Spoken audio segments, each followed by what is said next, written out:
দরজায় কোরান আছে ফিফা বিশ্বকাপ ২০২৬। আসন্ন এই আসর শুরু হতে বাকি আর মাত্র কিছুদিন, যেখানে এবার আয়োজক দেশ হিসেবে থাকছে আমেরিকা, মেক্সিকো এবং কানাডা। আগামী ১২ই জুন বাংলাদেশ সময় রাত ১টায় মেক্সিকো এবং দক্ষিণ আফ্রিকার মধ্যকার ম্যাচ দিয়ে পর্দা উঠতে যাচ্ছে এবারে বিশ্বকাপ আসরের। World greatest show on the প্ল্যানেটের এবারের আসরে কী হতে যাচ্ছে চ্যাম্পিয়ন?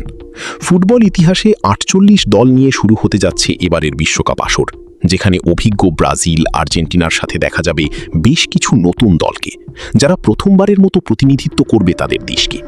তবে এর মধ্যে একটি দেশ নিউজিল্যান্ড, যারা নিয়মিত বিশ্বকাপের প্রতিটি আসর না খেললেও খেলেছেন অল্প কিছু আসরে। বাছাইকৃত ৪৮ দলের মধ্যে যাদের অবস্থান ফিফা র্যাঙ্কিংয়ে সবচেয়ে পিছিয়ে, ৮৫ নম্বর অবস্থান থেকে এবারের বিশ্বকাপের মূল পর্বে জায়গা করে নিয়েছে তারা।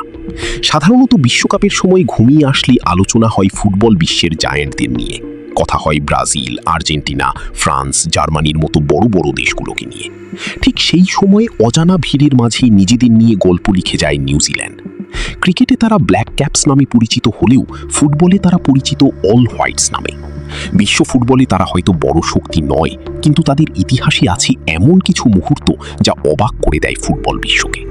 ১৯৮২ সালে শুরু হয়েছিল নিউজিল্যান্ডের বিশ্বকাপ যাত্রা। এরপর ২০১০ সালে দ্বিতীয়বারের মতো আবারও বিশ্বকাপে অংশ নেয় তারা। তবে সেই বিশ্বকাপ আসরে নিউজিল্যান্ড দল দেখিয়েছিল অন্যরকম চমক, যেখানে গ্রুপ পর্বে ৩ ম্যাচের ৩টিতেই ড্র করেছিল রিকি হাবার্ডের শিষ্যরা। নিউজিল্যান্ড দলের সর্বশেষ ফুটবল বিশ্বকাপ খেলার সময় পার হয়েছে প্রায় ১ যুগেরও বেশি।